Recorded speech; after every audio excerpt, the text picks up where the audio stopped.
Hello friends, how are you all? Welcome to our CSS training session. Today we are going to talk about a fundamental concept that is very important in CSS, the CSS box model. So what is the box model? Essentially when you style an element, a box is created around it, which includes the content, padding, border, and margin. Today we will discuss each of these in detail and I will explain everything in a simple way. First, let's start with content.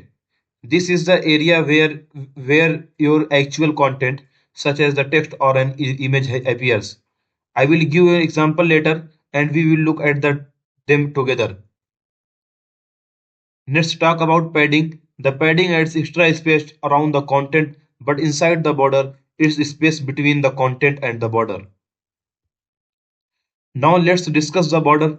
The border is a line that wraps around the content and padding. Finally, let's talk about margin. Margin is the space outside the element, separating it from surrounding elements. Now, let's see these four properties with an example. As you can see there is the content here. If I increase the size a bit, you will see that the background is light green and the content here is in white. So what is this? That is the content area. Whatever is inside here is considered the content area. Now let's add a border. I will again give an example of the border here. These two areas not visible yet, but once I add a border, you will understand.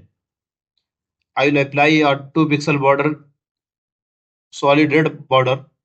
Now as you can see the border has been applied and it's 2 pixel solid red. Now notice that there is a no gap between the content and the border. To create space, I will add a margin. I will apply a margin. Now you will see that the margin is applied to all sides, top, right, bottom and left. The margin has created space between the content and the border without the margin. The content is completely stuck to the border.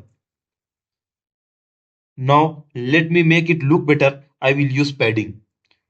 To add space inside the border, I will apply padding of 10 pixel. Now as you can see the content looks better and more space out from the border.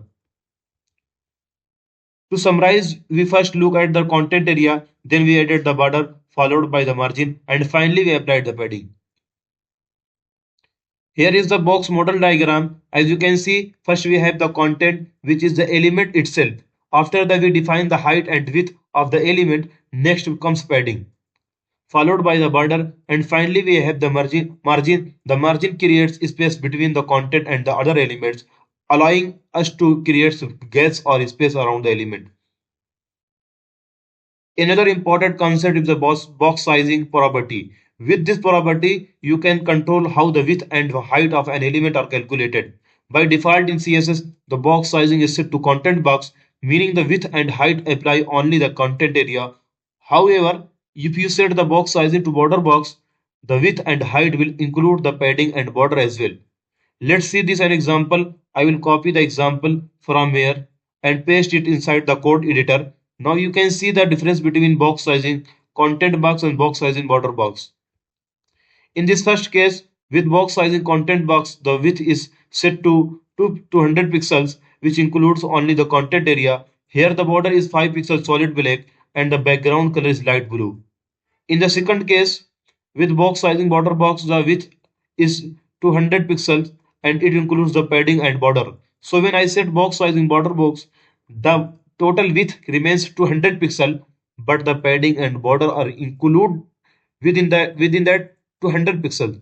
You can see the difference in the two examples. With content box, the width is 200 pixel for the content, but the padding is 20 pixel and border 5 pixel are added outside the element, outside the content, make the total width larger. On the other hand, with border box, the padding and border are included in the 200 pixel, so the total width remains at the same. So friend, if you want to calculate the total width or height of an element, you can use this formula. Total width plus left padding plus right padding plus left border plus right border. In this way, you can calculate the height and width of an element. This was our CSS box model. Understanding this concept is very important for web design because it gives you control over how your element will be displayed on the web page. If you want to know more, feel free to ask in the comments. Keep smiling and happy coding. Thank you.